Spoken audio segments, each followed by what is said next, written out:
All right, we are talking autonomous vehicles. Gaddick, autonomous trucking company Gaddick, has a $6 million contract. Something that could be going towards human truck drivers, American truck drivers, but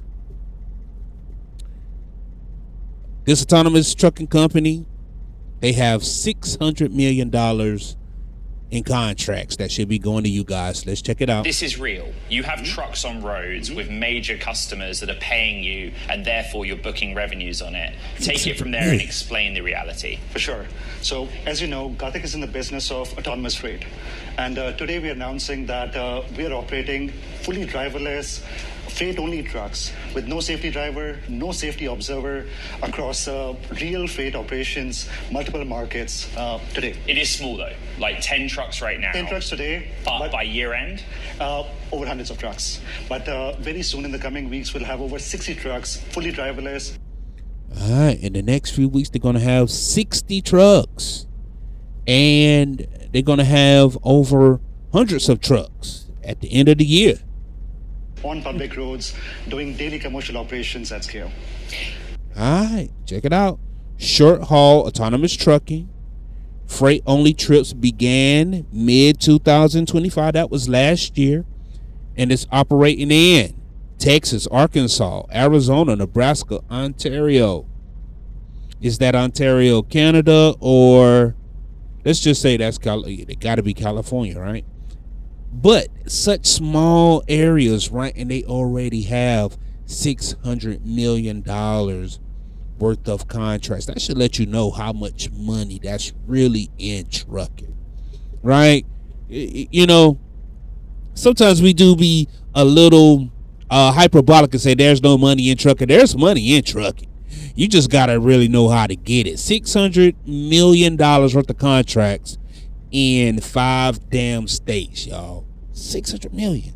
Jeez. Talk to us how legislatively this has worked, regulatory this has worked. How have you managed to make this a reality while, yes, we see real impact from Waymo and cars, but in certain states and certain areas, where are you working?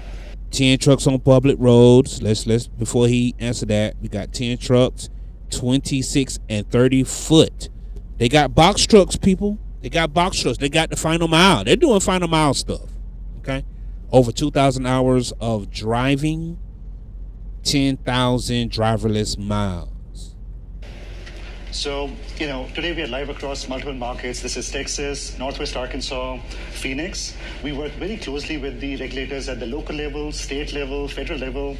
And from the early days, we decided to focus on automating these regional networks, which is within the states. And that's one of the fastest ways to commercialize this technology. See, here's the thing, too, right? We was laughing at California because we're like, oh man, everybody's leaving California because it's so expensive out there in California. No. These people had a real play. These tech people had a real play on Texas, okay? They got the hell up out of California because Texas was wide open, because they just using y'all. They got over on y'all. They ran that city slicker play on you country bumpkins down there in Texas, and y'all fell for it, man. Yeah, man, they trick you country Texans, you country cowboys right up off the streets, bro. They tricked y'all right up off the damn street, bro. Golly, y'all around here going to the rodeo, having a good doggone time. Y'all bucking and riding the cowboys and watching the bucking bronco and touching bulls and eating cow pies. Meanwhile, the tech bros coming through and they tricking y'all up off y'all damn streets, bro.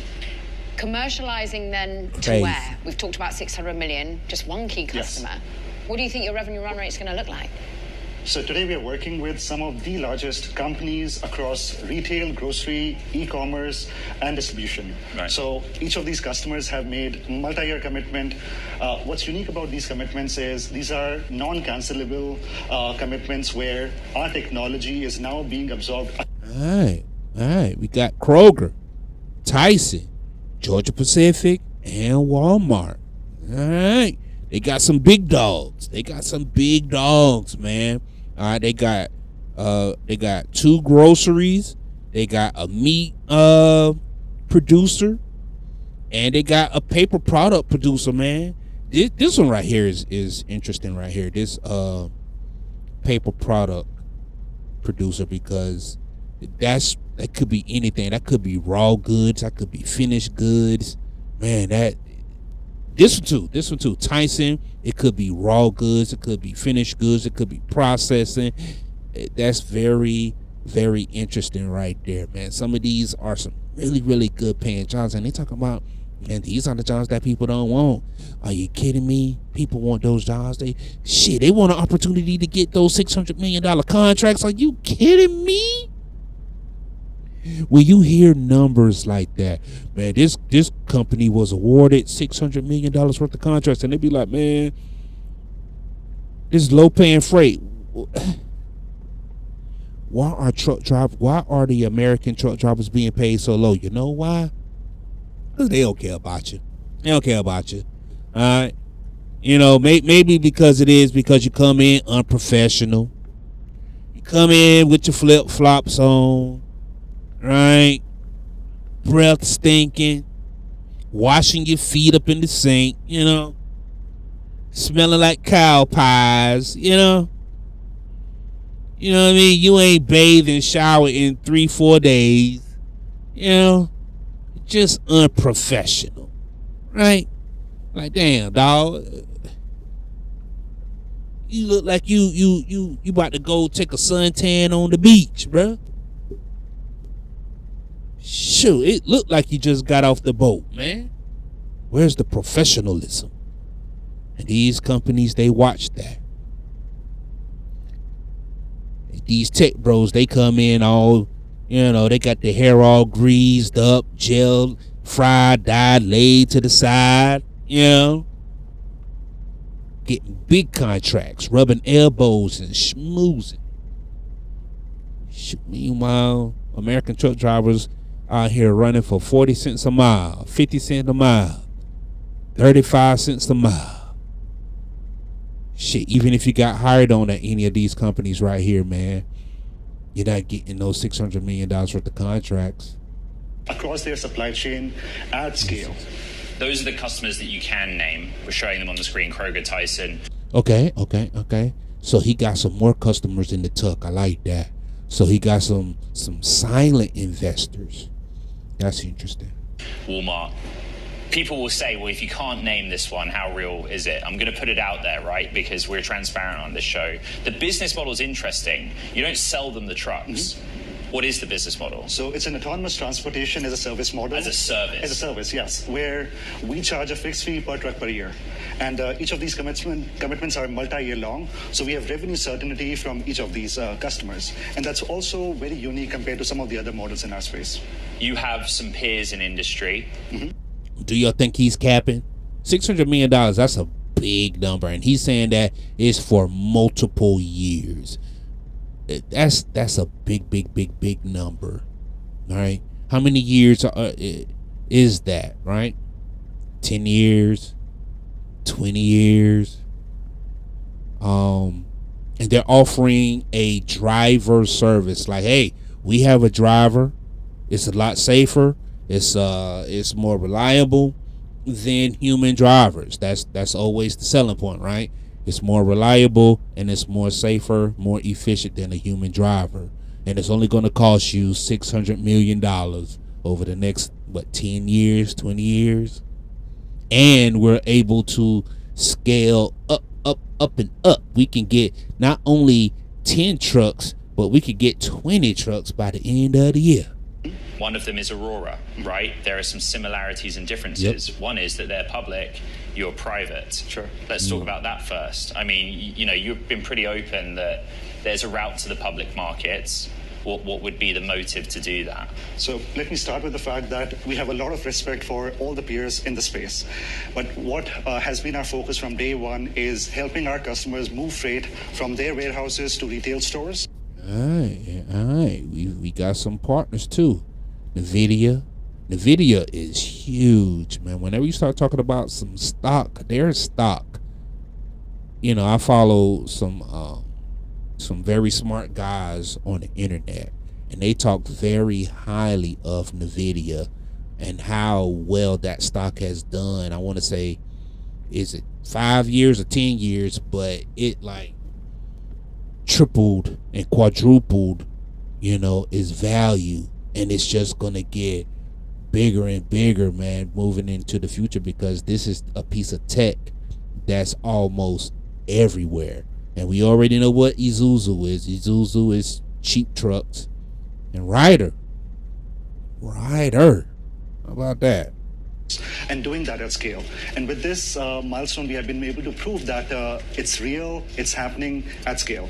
So today, truly, there is no safety driver, no observer on public roads.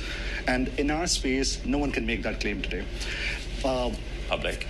Well, we are well capitalized today with a very strong runway and have clear line of sight towards profitability. And we're always evaluating all the options that we have and keeping a very close watch on the market conditions. Partners, from a technology perspective, obviously NVIDIA, how much are you reliant on the hardware at the moment? How much is that cost base? Where do you look for these partnerships? So with our latest generation 3, the hardware is fully hardened, and we're working very closely with NVIDIA, with Isuzu Motors to mass produce these trucks. And towards the end of next year, Isuzu's production plant in South Carolina will be up and running, and we expect to have these vehicles coming off the line at big volumes. We're looking at tens of thousands of vehicles annually. Tens of thousands of vehicles being released annually. Boy, these people be throwing out some big numbers. Boy, they be talking some big noise, man. They be talking big crap. Shoot, $600 million in contracts, tens of thousands of trucks coming off the assembly line per year. Boy, I swear these tech bros, they talk big. The Tesla truck has yet to reach mass production, and it's been in the talks since what, 2020, 2019. Okay, they had that big announcement a few years back, and they still haven't rolled out the trucks. So this right here, I don't know if it's cap, but it's damn sure ambitious though. Caroline's already asked this, right? But we should go back to it, which is the regulatory environment. Yes. You have launched in these markets because you can. Mm-hmm. How much do you think we need this federal level framework for you to go from very small to something more substantial? Fair. So it's very important to have a nationwide AV framework, right? So we work. And we don't. Well, we're working very closely with the current administration to inform them, educate them on the safe rollout of this technology, and we expect to have a nationwide framework very soon. All right, y'all let me know what y'all think about that, man. We have Gaddick. Gaddick is making its rounds. They have $600 million worth of contracts, okay? They have partners, Isuzu. Who else? They have NVIDIA. Okay? They have Ryder. So they have trucks. They have partnerships with manufacturers. They also have partnerships with people who can help build the tech. They also have customers. They have silent customers. They have Walmart. They have Tyson. Okay, they have Kroger. All right, they got Georgia Pacific. They got everything from paper products to food gonna go on those paper products, man. It's interesting. My idea, my thought is this right here. Right? My idea is this right here. $600 million worth of contracts. It doesn't have to be fully autonomous, man. Where does the owner operator come in at? Where does the small mom and pop carrier come in at? Because I'm going to say this, and I'm going to keep saying this, man. Whenever these young CDL holders, man, they get to these places like a Prime Inc., a Schneider, a CR England, or any one of these trucking companies that offer a CDL and CDL training, As soon as they're done training, this is what they're offered. Not the opportunity to be a truck driver, but the opportunity to be a business owner. So even before they get the idea and the psychological aspect of even being a truck driver, they are already a business owner. And since they are business owners, I'm like, shit, this is business.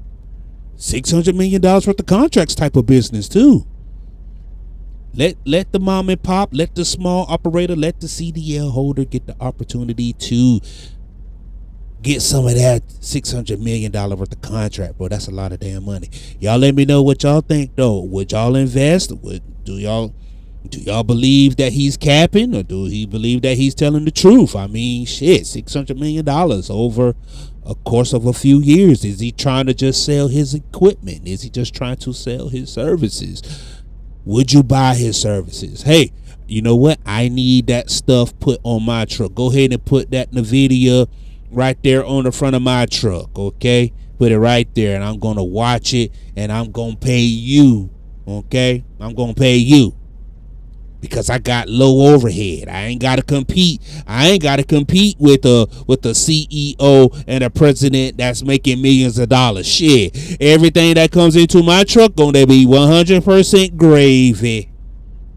I ain't got no upper management. I ain't got lower management. I ain't got middle management. I am the management.